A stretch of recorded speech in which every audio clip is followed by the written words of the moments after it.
नमस्कार। आज हम कक्षा 7 की पाठ्यपुस्तक वसंत का नया पाठ पढ़ेंगे, जिसका शीर्षक है मिठाई वाला। इस पाठ के लेखक भगवती प्रसाद वाजपेयी जी हैं। पाठ का सार इस प्रकार है।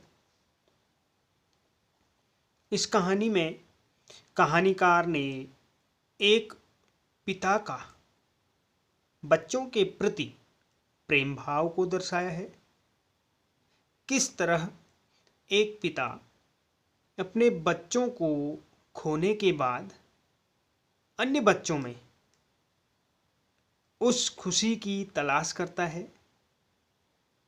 पाठ का आरंभ करने से पहले कुछ कठिन शब्दों के अर्थ जान लेते हैं, जो इस प्रकार है।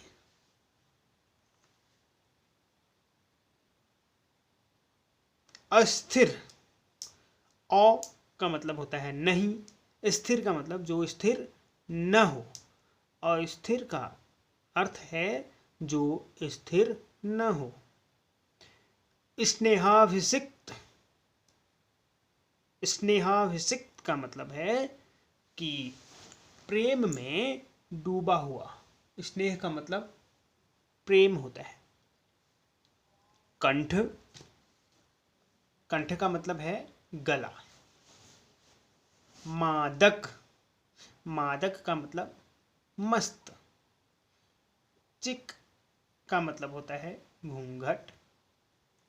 छज्जा, जो हमारे घर हैं, घरों में छत का जो आगे वाला भाग होता है उसे हम छज्जा कहते हैं। सोथनी, पाजामा। अंतर्व्यापी, बीच में फैला हुआ। क्षीण, क्षीण का मतलब है नष्ट होना। अतिशय, बहुत अधिक। अतिशय का अर्थ है बहुत ज़्यादा, बहुत अधिक। कोलाहल का मतलब होता है शोरगुल, शोर करना, इसे हम कहते हैं कोलाहल। कुछ शब्द इसमें और भी दिए गए हैं, जो कि एक खिलौने वाले से छोटे बच्चे अपनी तोतली जुबान में कहते हैं। जैसे कुछ शब्दों को हम बताएं आपको। वह जब आप खिलौनों का दाम पूछते हैं तो इसका दाम कितना है, तो जो छोटे बच्चे हैं वो तोतली भाषा में इचका। और मेला, मेला मतलब मेरा। वो बच्चों की तोतली जुबान जो है उस पर आधारित जो कुछ शब्द हैं उनको हम अभी पाठ में आगे बताएंगे और वो शब्द आएंगे भी। तो इसी क्रम में अब हम पाठ का आरंभ करते हैं।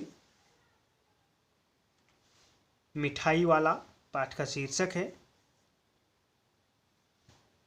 एक आदमी पहले एक खिलौने वाले के रूप में आता है।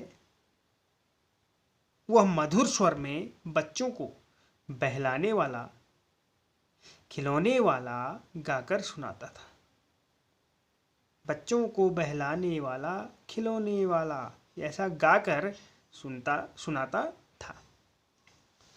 सभी बच्चे उसके खिलौनों से खुश होकर तोतली आवाज में भाव पूछते थे। भाव का मतलब यहाँ पर दाम है।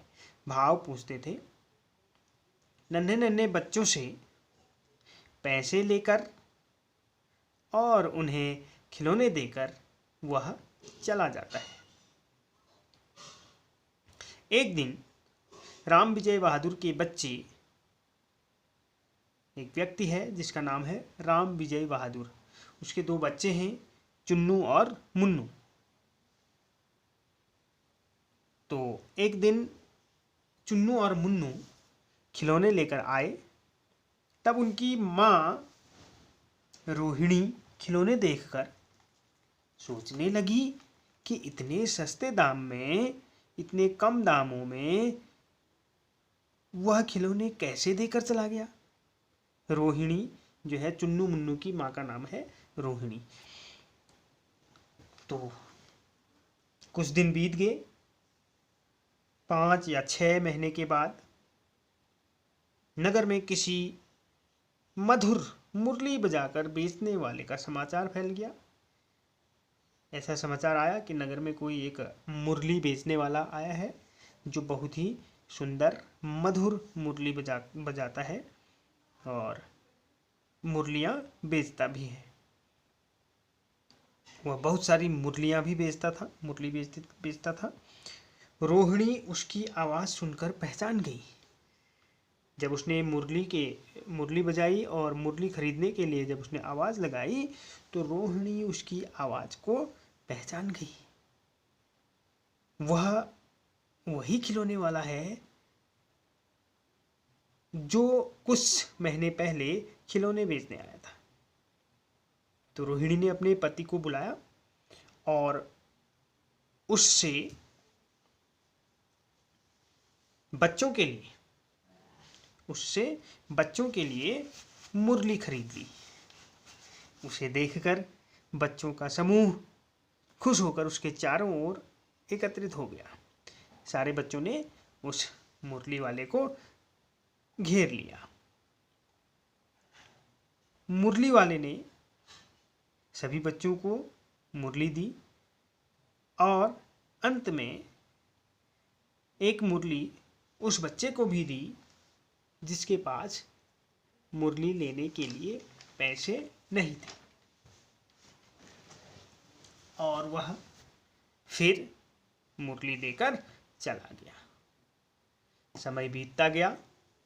इसके कुछ माह बाद सर्दियों में उसी गांव में एक मिठाई बेचने वाला गीत गाता हुआ आया। तो रोहिणी को इस मिठाई वाले का स्वर भी सुना हुआ लगा। वह अपनी छत से तुरंत नीचे आई और मिठाई वाले को बुलाया। रोहिणी के पूछने पर उसने बताया कि वह इससे पहले भी खिलौने और मुरली बेचने यहाँ आया हुआ था।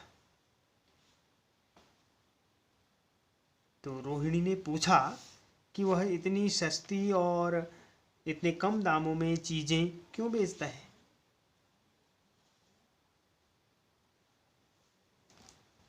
तो इस पर मिठाई वाले ने बताया कि वह एक अमीर आदमी था। उसके 2 बच्चे और एक सुंदर पत्नी थी। उसने अपने बच्चों व पत्नी को खो दिया है। उसने अपनी बच्ची और पत्नी को खो दिया है।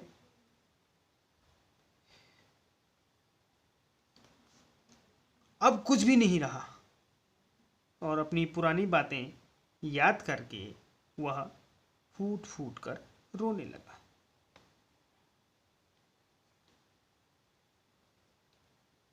उसने बताया कि वह इन्हीं बच्चों में अपने बच्चों की झलक देखने के लिए यह सामान बेचता और यहाँ घूमता है। इस तरह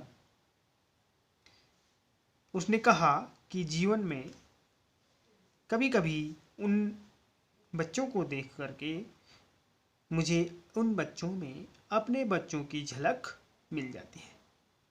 ऐसा जान पड़ता है कि जैसे वे इन्हीं में उछल उछल कर हंस खेल रहे हैं।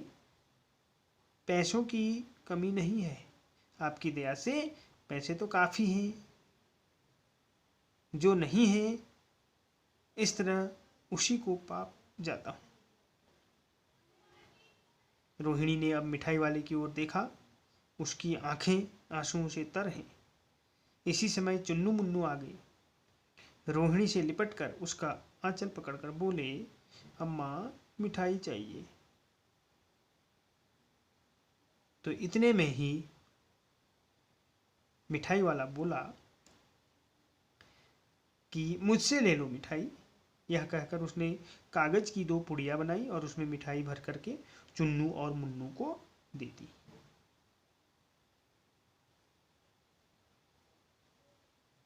और इतने में ही वह गीत गाता हुआ, बिना मिठाई के पैसे लिए ही गीत गाता हुआ वहाँ से चल दिया।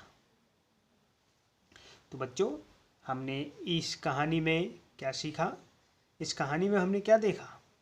इस कहानी से हमने सीखा क्या? इस कहानी से हमें क्या सीख मिली? तो इस कहानी से हमें यह शिक्षा मिली कि अपने व्यवहार और वाणी से किसी को सुख देकर स्वयं भी सुखी हुआ जा सकता है। प्रेम व खुशी बांटकर मनुष्य अपने अभाव का मतलब होता है कमी, दुख को भुला सकता है और प्रसन्न रह सकता है। धन्यवाद।